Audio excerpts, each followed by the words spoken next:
Hello you guys, welcome to the ranting shop. Today we're going to be talking about Ready to Love season 4 episode 8, and let me tell you, the amount of times I laughed out loud for this episode was too numerous to mention. And I just felt like some things we got a little bit of clarity on, some things are now starting to be revealed, and I'm happy. And let's just get into it.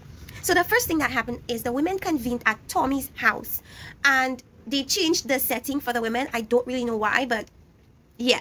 So then Tommy told the women that this episode's assignment was for them to have their men of interest meet their ex. Okay, so first we had Venetia's ex, and Venetia's ex meets Joel, and Joel asked a question that I guess if you're following the show, it made sense that he'd asked that question. What he asked was, is Venetia clingy? And the friend was like, no, she's not. And I guess that was what was worrying Joel for some time after that debacle they had where he was supposed to meet her for a date and he ended up not communicating with her, that he had something that came in the way of him meeting her there, and that created all kinds of disagreements and that clingy talk that he keeps dropping. And then Venetia brought it about and she was explaining it, and she was like, well, if that I talked about it last time because they spoke about it in the IG live, and Venetia was like, well, her thing is communication. She's big on communication, and for her, she feels like it shouldn't be a big deal if you're unable to meet to go out to eat. All you have to do is communicate that to her. If you communicated that to her effectively, then there would be no issue, you know. And as I'm talking about it, it gives me vibes of a cheater.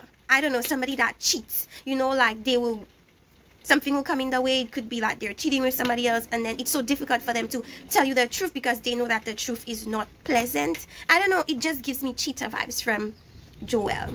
Maybe that's why it was so difficult for him to, you know, communicate with Venetia, that he was unable to make it. But, you know, I don't know. Also, Venetia feels like Joel is not a good listener. That's something that they're gonna have to worry deal with as the relationship progresses, because bad communication, not a good listener, it will constantly clash and create issues. So hopefully they could figure that out.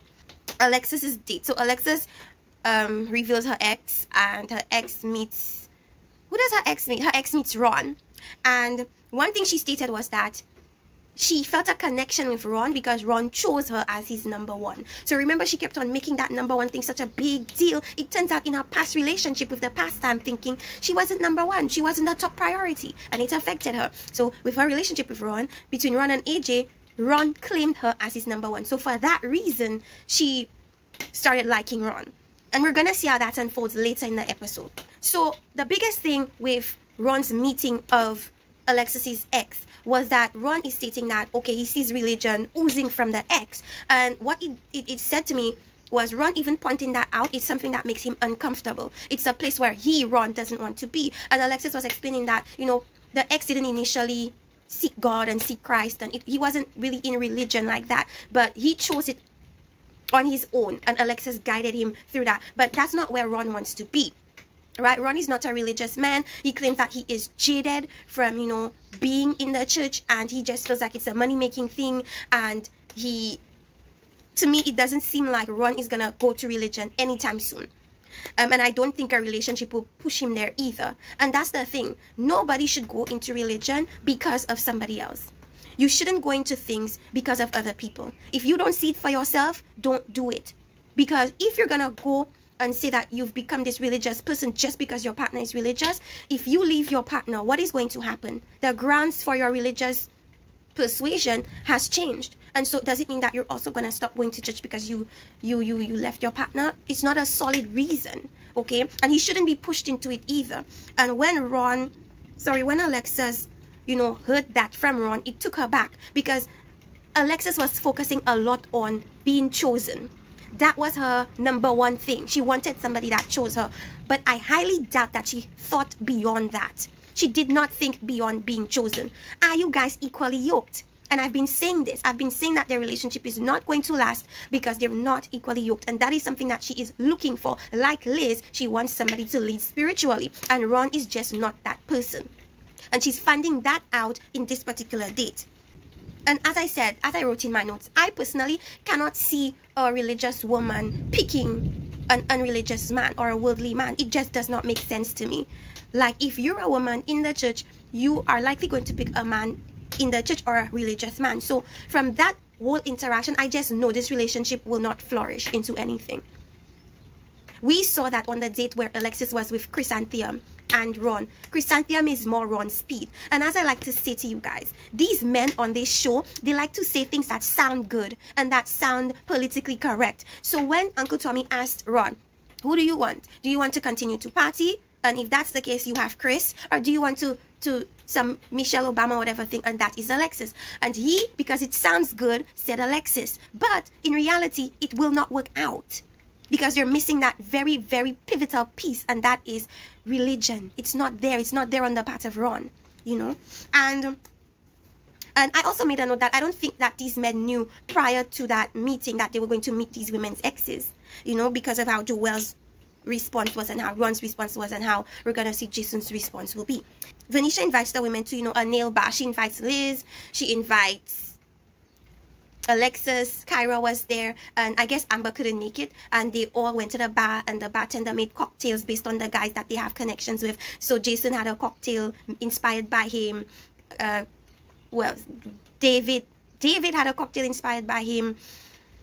Who else? Ron had a cocktail inspired by him, and one more person, Joel, had a cocktail inspired by him. So they all had cocktails inspired by their love choices. And it's interesting because Liz switched and she wanted to try a Jason cocktail, and that said a lot. That said a lot about her interest in David, and it shows us and tells us that it's changing. She's no longer as interested as she used to be, and we're gonna understand why later on.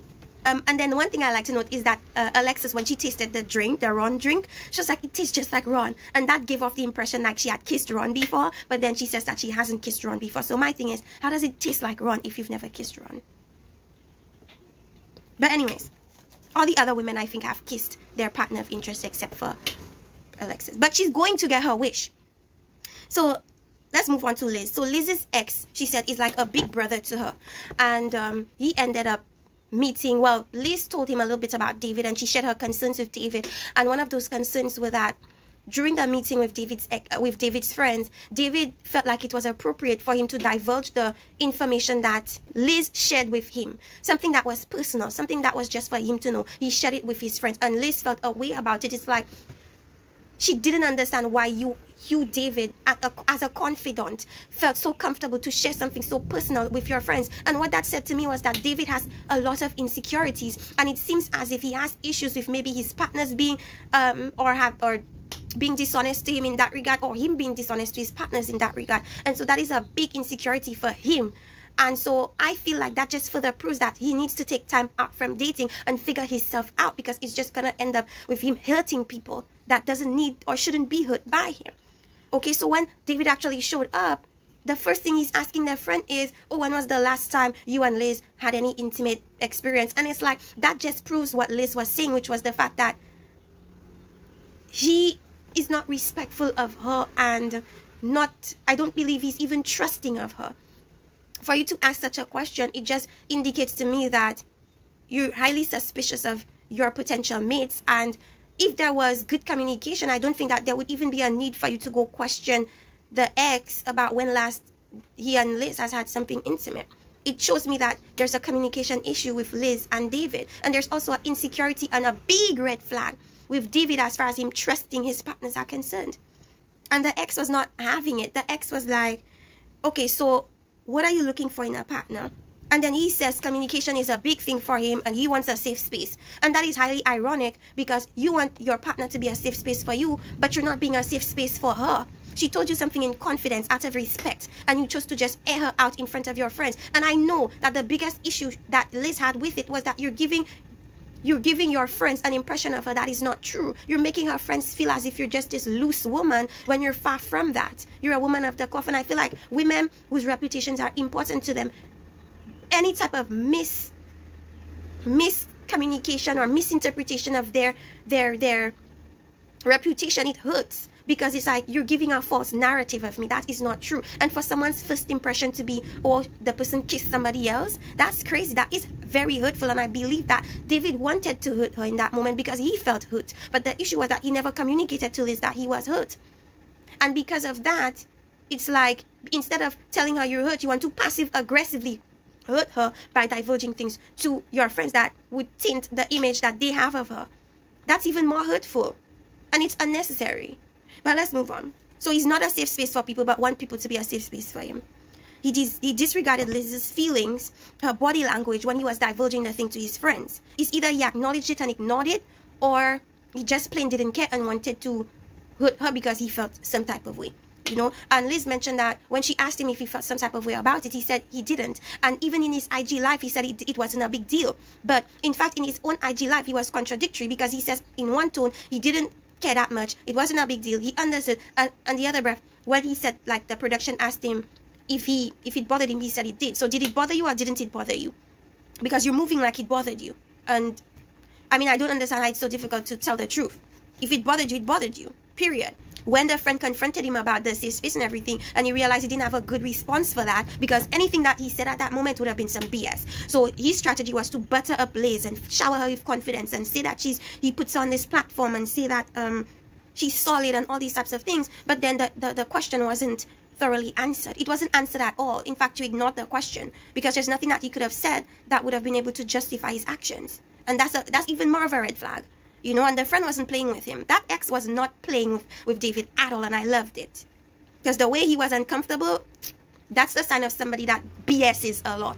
And I feel like he wanted to only talk to Liz one-on-one, because he knew that he wanted the opportunity to try to persuade her and try to get him to understand his BS. But I'm happy the friend was there, because he was able to see that David was just BSing.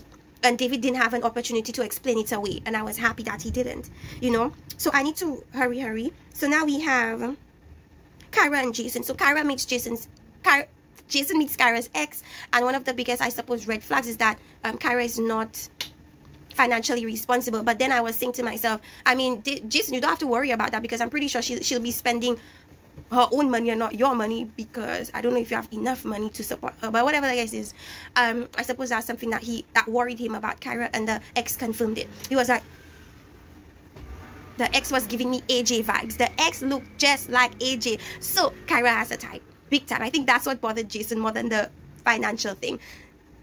He was worried, because when he saw that ex, he's like, this guy looks just like AJ. My gosh, what chances do I have? But he has some issues with that financial situation. Yeah, he's worried that she's gonna take the money and just spend it on vacations and not prioritize and put it in a place that's, I guess, more beneficial moving forward. I don't know, but let's move on. Amber's ex meets KG, and KG states that he wants 5 children or 3, and Amber was like, okay, that's fine. And it appears like Amber is somebody that just agrees with everything that that KG says, and I feel like it's just because she agrees with it and she doesn't see the need to combat it. Because if you agree with something somebody says, like, why is there a need for you to expand on anything? You agree, I guess. And you know, she said that motherhood was important to her. So KG says he wants 3 children, and Amber is on board. Like, Amber said she wants to be a mother before she becomes a wife. And she says she knows it sounds crazy, and it does sound crazy, but that's what she says she wants, honey. And I'm wondering if that has to do with her background and the fact that, you know, she grew up in somewhat of a dysfunctional life. Maybe that's why it's so easy for her to want things that are not necessarily prioritized in society, especially in religion, because she just didn't grow up in that way, you know. She's a little bit unconventional. So Amber states that, you know, her and her ex ended in a rocky type of way, and the whole reason was because the ex ended up being gay, and you know, that hurt Amber. But she said that she helped him, and she, you know, helped him through and everything like that. So KG says after hearing that the ex is gay, he feels more comfortable, and I feel like he feels more comfortable because now he doesn't have competition. Because I don't believe KG does well with competition. He has no competition. He has nothing to worry about because the ex is gay. Jason lists Alexa's AJ meet at some type of lounge. Jason says he's falling more for Liz. He says that with Kyra, there's a little bit of a red flag after the date with his friend. I think the red flag, maybe they differ on finances. Alexa says to us that she feels, you know, butterflies and this weird energy, this lovey-dovey energy with AJ. And something that people say that I keep seeing in the comments that make a lot of sense. They say when you keep feeling butterflies with a particular person, it is indeed a sign of danger. It is a sign of the fact that you are uncertain about them and that you're taking a risk with them. Now, you know, when we normally take risk, there's this feeling of fear that we go through. the butterflies are kind of similar. It kind of is an adrenaline response, a flight or fight response to something that you're unsure about. It's like you have an idea that something might be bad for you, but you still are attracted to it. So the butterflies is kind of like a warning, and like, think about this clearly before you go through with it, Alexis. And now that she's kind of questioning Ron a bit, it might sway her in the direction of AJ. And to be honest, they both are not the right person for Alexis, you know.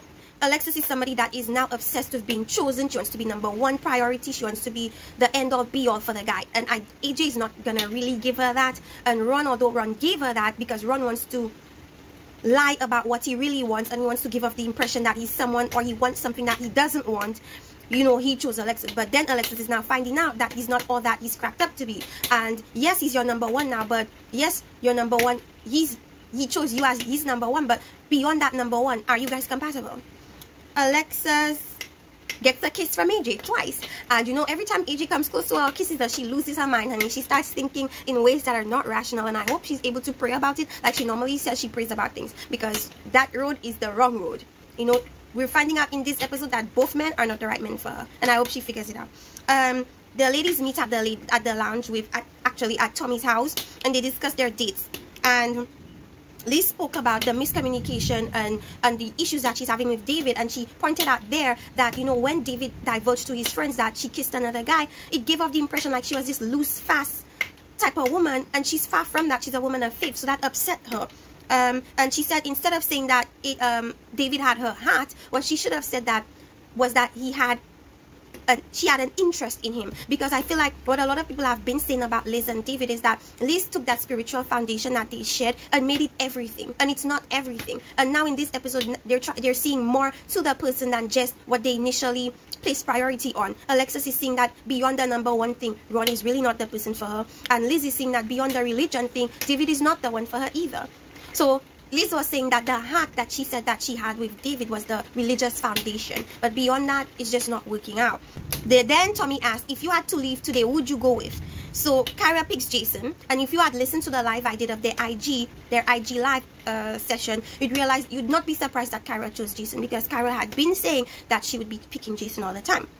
Kyra chose Jason, Liz chose Jason, so she switched from David to Jason, and that's not surprising. Anybody would switch from David at that point. Like, if you had been ignoring the red flags before, at this particular time, it's not the time to be ignoring red flags. He's a big red flag. He comes across very controlling, extremely insecure. And I remember on the date with their friend, he's like, can we bring down the energy a little bit? And Liz's friend was like, no, like, I'm an alpha male, we don't do that. And that was so funny to see David squirm, because there was a strong male presence and he couldn't BS Liz like he wanted to. But anyways, Venetia picked Joel, Amber picked Chris, and Alexis did not really choose. However, she did say that she and AJ had a good connection and a good lovey-dovey feeling. And of course, they're gonna pan over to Kyra first to see her reaction. But Kyra has been over AJ, I think, you know, so we shall see about that. Alexis goes on a date with Ron to clarify some questions that she had when he met her ex about that religion thing. And oh my goodness, oh my god, we got to see the box unravel. We got to see the facade, the pretty facade unravel and show the real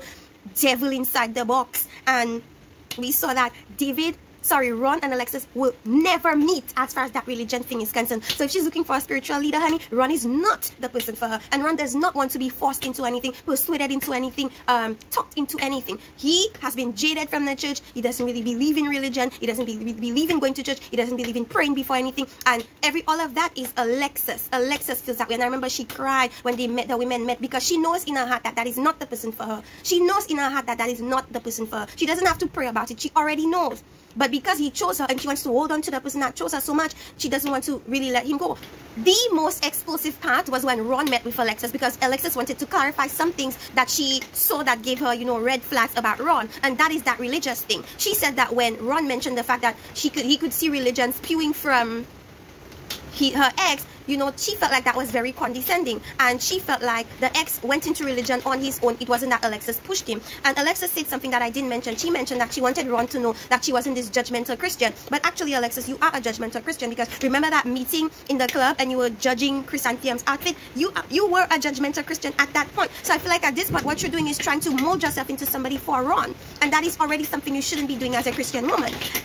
Oh yes, so let me be more clear. So Ron came to the conclusion from listening to Alexis that Alexis only picked him because he picked her as his number one. And we know how being picked as number one is something Alexis wants so much out of all this work. So when he realized that, he probably came to the conclusion that that's all she really wanted from me. And she got that, and then what? You know? And then Alexis flipped it back on him and said, well, didn't you pick me because you felt like, you know, you could gain something from me or learn something from me? And then Ron immediately felt that ego was eating at him, honey. He was like, what could I learn from you? I can't learn anything from you. I was like, oh my goodness, you did not say that. You wanted a Michelle Obama the other day, and now you're saying that you can't learn anything from Alexis? Weird. And then Alexis is like, well, that's that condescending thing that I don't like from him. And then he's like, I'm not condescending, you're the condescending. I'm like, oh my goodness, oh my gosh, oh me, oh my. And Chrysanthemum is out here laughing. She thinks this is hilarious, honey, because she knew that Ron was not interested in Alexis. She knew that Ron and her had a bigger connection. But because these people want to promote this image of transformity when they're not even ready to transform, that they lie to themselves when they come on this show. Liz meets David, nothing happens there. They go back and forth about who's gonna explain first. Liz is getting annoyed. David is not letting her speak. She's not letting David speak. They're not letting each other speak and get a word in. So it's like it was left there. We didn't know who was sent home. Nobody was sent home. I suppose next episode will be a continuation of this episode, and we're gonna see who really is sent home. And I feel like David will self-eliminate because beyond Liz, he has no other connection. Bear in mind, these women never mentioned David's name as somebody they would pick. They didn't mention David's name, and yes, David was the name they didn't mention. So David would likely go home. If he finds nothing with Liz, there's nobody here for him. But anyways, to be continued. We're gonna find out who's gonna be sent home next episode. I think it's gonna be David, and he needs to go home, as I said. Period. Ron, what other connection does Ron have beside Alexis? So when that goes, he goes next. And then I feel like maybe Alexis is gonna go after that. I have no idea, but you guys, it looks that way to me. Anyway, stay tuned for next reviews of Ready to Love Season 4, Episode 8. I'm sorry about the noise, you guys. It's raining. See you next time. Like and subscribe on The Ranting Shop. Bye-bye.